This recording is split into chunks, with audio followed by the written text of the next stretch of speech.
3 دفعہ اقرار کرو. جی. اللہ اللہ اللہ اللہ اللہ اللہ اللہ اللہ اللہ اللہ.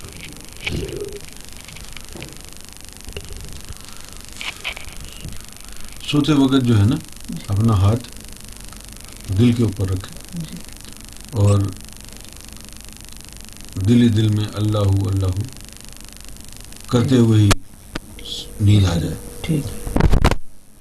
اور اس کے علاوہ اگر یہ بھی ہو سکے آپ سے کہ اپنی انگلی کو قلم خیال کر کے لفظ اللہ دل کے اوپر لکھیں.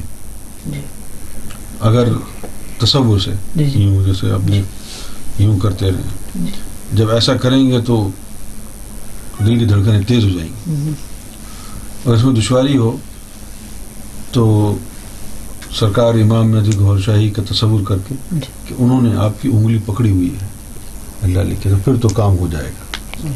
2-4 دن ایسا کریں تو پھر یہ ذکر جو ہے اگر اللہ نے چاہا, اللہ کو منظور ہوا تو طریقہ کار تو یہی ہے ذکر دینے کا. اب جو ذکر دیا ہے یعنی جو آپ کو ذکر دیا ہے اب یہ جو ہے فائل اللہ کے پاس چلی جائے گی, سرکار بھیج دیں گے. اگر اللہ نے کہا ٹھیک ہے جی میں آپ کو اپنا دوست بنانا چاہتا ہوں تو پھر وہ فرشتوں کو کہہ دے گا چلو جی اس کا قلب جاری کر دو. اب جب اللہ نے جب حکم دے دیا کہ قلب جاری کر دو تو اب اللہ نے آپ کو قبول کر لیا. کیا بات. اللہ نے قبول کر لیا کہ ہاں بھائی ٹھیک ہے میں تجھ سے دوستی کروں. اب جب اللہ نے قبول کر لیا تو پھر اللہ کو پتہ ہے نا تم کتنے پارسا اور گناہ گار ہو. جس حال میں قبول کیا ہے تو بس رب کو پسند آ گیا تو پسند آ گیا. واہ واہ بے شک کیا بات. پھر جب دل میں جب رب کا حکم ہو گیا کہ ٹھیک ہے اس کا قلب جاری کر دو تو پھر سرکار امام مہدی تمہارے قلب کے ساتھ 2 موکلات لگا دیں گے. تم تو پریکٹس کر ہی نہیں سکتے نا زیادہ, صرف جب سونے لگو گے اس وقت کر لینا. باقی جو دن بھر میں وہ جو موکلات ہیں وہ اس کے اوپر کام شروع کر دیں گے, تمہارے دل کی دھڑکنوں کو پکڑ پکڑ کے اللہ اللہ میں لگائیں گے. کچھ لوگوں کو کم گناہ ہوتے ہیں تو ان کا ذکر جلدی چل جاتا ہے, کچھ لوگوں کے گناہ زیادہ ہوتے ہیں تو ان کا ذکر چلنے میں تھوڑی سی دیر لگ جاتی ہے. ٹھیک ہے نا. تو گناہ کیا ہوتے ہیں؟ ایک گناہ تو وہ ہوتے ہیں چرس پی لی, افیم کھا لی, شراب پی لی, عورتوں کو چھیڑ دیا. یہ کوئی بڑے گناہ نہیں ہے. ہاں بڑے گناہ کیا ہیں؟ بغض رکھنا, تکبر کرنا, ٹھیک ہے نا, یا حضور کے بارے میں برا خیال کرنا, اللہ کے دوستوں کے بارے میں برا خیال کرنا, غیبت کرنا, اللہ کے دوستوں کو برا بلا کہنا, کسی کی دل توڑنا, یہ بڑے بڑے گناہ ہیں. سمجھ گئے؟ تو جو چھوٹے چھوٹے گناہ ہیں اگر تم گناہ گار ہو تو پھر تو بڑا ہی اچھا ہے. گناہ گار اس دور میں اچھا ہے اس لیے کہ وہ جو عبادت گزار لوگ ہیں نا ان کی عبادت کیونکہ صحیح نہیں ہے. اگر عبادت صحیح نہ ہو بھئی, اگر کھانا صحیح نہ ہو تو فوڈ پوائزن ہو جاتا ہے نا. کھانا صحیح ہو تو صحت اچھی ہو جاتی ہے, اور اگر عبادت صحیح نہ ہو تو پھر عبادت صحیح ہو تو دل صاف ہو جاتا ہے, اور عبادت اگر صحیح نہ ہو تو دل خراب ہو جاتا ہے. تو عبادت صحیح نہ ہو تو دل کیسے خراب ہوتا ہے کہ عبادت کا نور دل میں گیا نہیں تو اوپر سے نفس نے کہا تو بہت بڑا نمازی ہے, تکبر آ گیا نا, تو روزہ بھی رکھتا ہے, تکبر آ گیا. تو اللہ کو تکبر تو پسند ہی نہیں ہے. رائے برابر پہ تکبر ہوا تو حضور پاک نے کہا کہ جنت کے قابل نہیں. بھئی رائے برابر تکبر ہے تو جنت کے قابل نہیں ہے, تو تو اپنے آپ کو اللہ کا دوست سمجھنے لگ گیا. تو جنت کے قابل نہیں ہے, اللہ کے دوست بننے کے قابل کہاں ہے؟ صحیح نا. پھر جب یہ اللہ کا نور, یہ اللہ جب جائے گا اندر یہ صفائی کر دے گا شروع. اس میں سب سے اہم کام یہ ہے کہ اللہ قبول کر لے. وہ قبول کرے گا تبھی کہانی چلے گی, اگر وہ قبول نہیں کرے گا تو سب بیکار. اب جو شادی وادی کرانے والے ہوتے ہیں, جو کھلی ہوتی ہیں دکانیں شادیوں کی, اور وہ تو دو خاندانوں کو ملاتے ہیں نا کہ بھئی یہ لڑکی ہے یہ لڑکا ہے. اب اگر وہ راضی ہوں گے تبھی شادی ہوگی نا. اسی طرح جو ذکر دینے والے ہوتے ہیں یہ بھی وکیل کی طرح ہی ہوتے ہیں. یہ بندوں کو تبلیغ کی کہ بھئی اللہ کے دوست بن جاؤ, تو کسی نے کہا جی نہیں میں تو دنیا میں مصروف ہوں, میں تو ڈاکٹر بنوں گا, دوست کیوں بنوں, اللہ کا انجینئر بنوں گا میں تو. لیکن کوئی اس کی محب روح آ گئی, ان کی سمجھ میں آ گیا تو ان کی فائل آگے بھیج دی. پھر اب اللہ کے اوپر ہے نا کہ اللہ دوست بنانا چاہے یا نہیں. کیا جی؟ تو اللہ نے اگر دوست بنانا چاہا, ابھی تو ذکر دے دیا ہے نا, اگر اللہ نے تجھے قبول کر لیا تو پھر یہ ذکر جاری ہو جائے گا. جس دن دل سے اللہ کی آواز آنے لگ جائے نا تو سمجھ جانا کہ اللہ نے مجھے چاہ لیا, اللہ مجھ سے پیار کرتا ہے.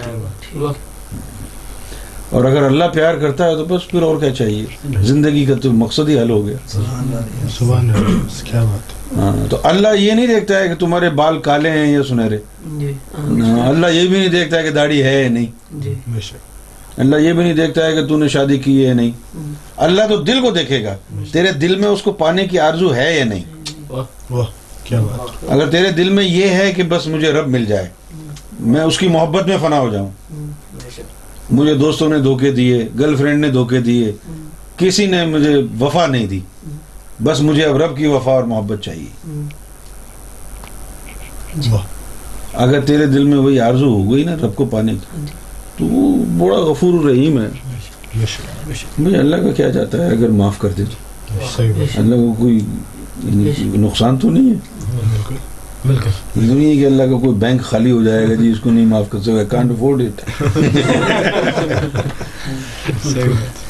اللہ تو معاف کر دے گا اگر تیرے دل میں معاف کرانے کی خواہش ہوئی تو.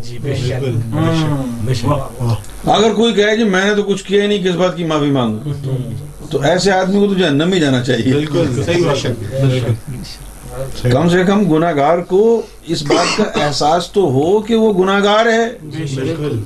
گناہ کے باوجود ندامت ہی نہ ہو اس کو, تو پھر وہ گناہگار نہیں ہے, جہنمی ہے.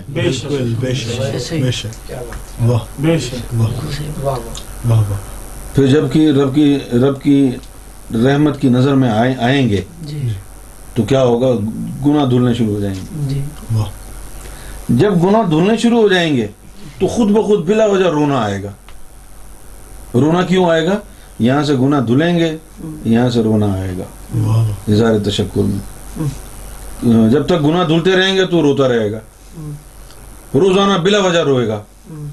جس دن بالکل صاف ہو گیا دل, تو پھر رونا ختم ہو جائے گا, پھر اس کے اندر محبت کے جذبات آنا شروع ہو جائیں گے. جب گناہ دھلتے ہیں تو بلا وجہ رونا آتا ہے. ایک تو ذکر قلب چلنے کے بعد بلا وجہ رونا آتا ہے, دوسرا شادی کے بعد بلا وجہ رونا آتا ہے.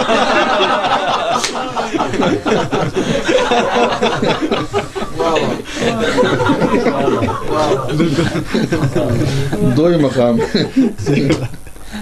کیا گنہگار کا تعلق ہے وہ تو ظاہر میں ہوں گنہگار, تو گنہگار تو ظاہر نفس والے ہوتے ہیں. سارے گنہگار ہیں, ہم کون سے دودھ کے دھلے ہوئے, سب گنہگار ہیں. لیکن میں یہی سنا ہے کہ امام مہدی آئے ہی گنہگاروں کے لیے.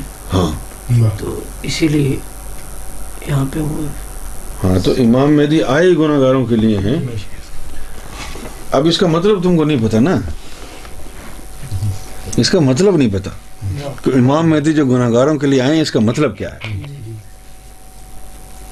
کہ حضور پاک کے دور میں جو لوگ تھے وہ گنہگار نہیں تھے, تو پھر امام مہدی گنہگاروں کے لیے آئے, یہ کیا بات ہوئی.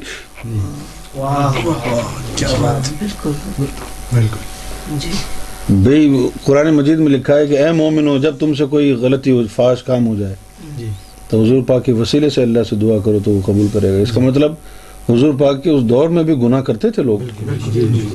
بھئی عمر بن خطاب یہ گناہگار نہیں تھے, گناہگار تھے نا. لوگ جب حکم ہوا کہ شراب چھوڑ دو تو شراب چھوڑی نا. زنا بھی کرتے تھے, شرابی بھی پیتے تھے, ناچ گانا بھی کرتے تھے. ہر امت میں گناہگار ہوئے ہیں. تو پھر امام مہدی گناہگاروں کے لیے آئے ہیں, اس کا کیا مطلب ہے. کیا بات ہے، کیا بات ہے، کیا بات ہے، واہ۔ امام مہدی گناہ گاروں کے لیے آئے ہیں، اس کا مطلب یہ ہے کہ یہ ایسا گناہ گار ہے کہ اب مذہب اس کے اوپر کوئی اثر نہیں کر سکتا. کیوں جی؟ ادھر تو مذہب، ادھر تو یہ تھا کہ یہ گناہ گار ہیں تو یہ کفارہ ادا کر دو، یہ کر دو، کفارہ ادا کر دیا تو گناہ چلا گیا، چلو جی مذہب پر دوبارہ لگ جاؤ. اس دور میں ایسے گناہ گار ہیں کہ مذہب ان کو قبول ہی نہیں کرے گا، وہ مذہب پر عمل کرنے کے قابل رہے ہی نہیں. یعنی ان کی حالت ایسی ہو گئی کہ کسی امیر ترین لڑکی سے جو ہے وہ دل لگ گیا، اس کا باپ کہتا ہے کہ پہلے اپنے آپ کو اس قابل بناؤ پھر شادی کروں گا. جی اب محبت بھی اس سے ہو گئی اور امیر کیسے بنے گا آدمی، تو بس خواہش یہ ہے کہ اس سے کب پتنی شادی ہوگی. اسی طرح یہ جو ہے نا ازلی مومن روحوں کا ہے کہ رب تک جانے کے لیے کوئی دین اختیار کریں، لیکن مذہب اختیار کرنے کے لیے وہ گناہوں میں اتنے پھنس گئے ہیں کہ اب مذہب کا اثر ہی نہیں ہوتا. تو رب کو پانا بھی چاہتے ہیں تو مذہب پر عمل کرنے کے قابل بھی نہیں رہے. تو اب پھر بنے گا کیا ان کا؟ ازلی مومن روحیں بھی ہیں تو مذہب ان کے اوپر اثر انداز ہی نہیں ہوتا ہے.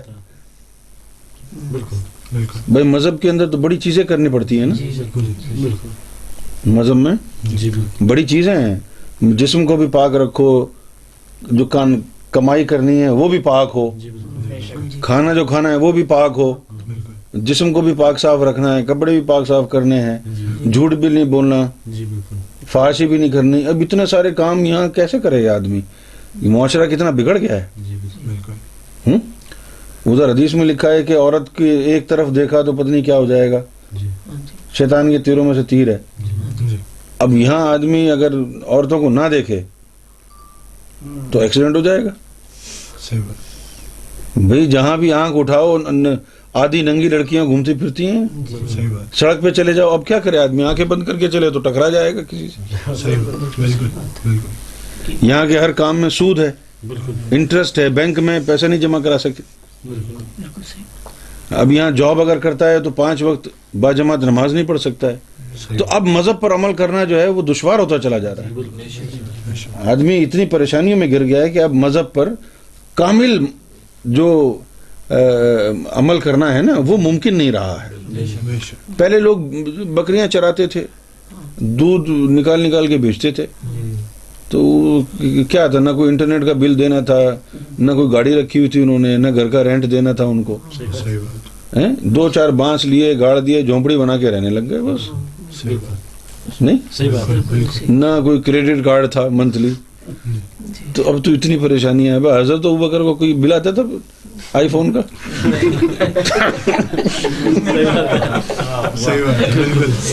نہ آئی پیڈ تھا اس دور میں، نہ ٹی وی تھا. اب باہر جاؤ تب بھی ننگی لڑکیاں گھوم رہی ہیں، اندر آگے ٹی وی دیکھو تو وہاں پر بھی مجرا چل رہا ہے. حضور پاک نے فرمایا تھا گھر گھر میں ناچ گانا ہوگا.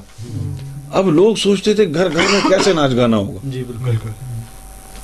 حضور پاک نے 14ویں صدی کے لیے کہا کہ گھر گھر میں ناچ گانا ہوگا، تو آج تو جیب میں ناچ گانا.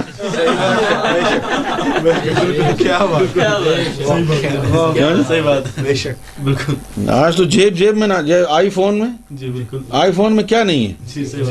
آئی فون میں آپ مدینہ منورہ کی فلم بھی دیکھ سکتے ہیں، تو آئی فون میں آپ جو ہے نا وہ بلو پرنٹ بھی دیکھ سکتے ہیں. اب یہ تو آپ کے اوپر ہے نا کہ آپ کیا دیکھیں گے. اور مجھے بڑی حیرت ہوگی اگر کوئی مدینہ منورہ کی فلم دیکھتا ہوگا. میں نے کہا بھائی بے وقوفی دیکھتا ہوگا کوئی جس کو مخلص کہتے ہیں. تو آج کا دور جو اتنا بدل گیا ہے تو آج مذہب پر کما حقہ عمل کرنا جو ہے وہ انتہائی دشوار ہو گیا ہے. تو مذہب کا یہ ہے مسئلہ میرے صاحب، مذہب سے فیض اس وقت ہوتا ہے جب مذہب کو پورے طریقے سے فالو کیا جائے.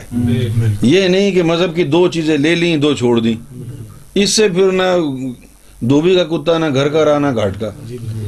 دو چیزیں لے لیں، دو چیزیں نہیں لیں تو اسے فائدہ نہیں ہوگا نا بھائی. صحیح بات. کیوں؟ آپ نے کوئی سالن بنانا ہے، چلو جی گوشت ڈال دیا، پیاز بھی ڈال دی، نمک مرچ نہیں ڈالی، تو کیا کھانا بن جائے گا؟ نہیں. اسی طرح مذہب سے فائدہ اس وقت ہوتا ہے جب اس کو پورا فالو کیا جائے. اب یہ وقت آ گیا ہے کہ مذہب کو پورا فالو کوئی بھی نہیں کر سکتا. اب کوئی بھی نہیں کر سکتا تو پھر کوئی رب تک پہنچ بھی نہیں سکتا. ایسی صورتحال میں امام مہدی آئے ہیں کہ اب مذاہب کے ذریعے پہنچا ہی نہیں جا سکتا. پہلے تو 73 فرقے بن گئے، بالکل بالکل جی مذہب تو رہا ہی نہیں. صحیح بات. اگر ہوتا بھی تو عمل پیرا نہیں ہو سکتے تھے. تو امام مہدی یہ ہیں کہ وہ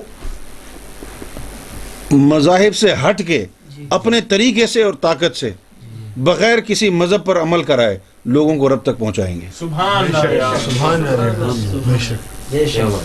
اب تم جیسے بیٹھے ہو، اب اگر تمہارے دل میں اللہ کا نام چلا گیا تو اللہ تعالیٰ نے قرآن مجید میں کہا وَمَن يُؤْمِن بِاللَّهِ يَهْدِ قَلْبَهُ، کہ جس کے دل میں ایمان چلا جائے تو پھر اس کے قلب کو میں ہدایت دیتا ہوں.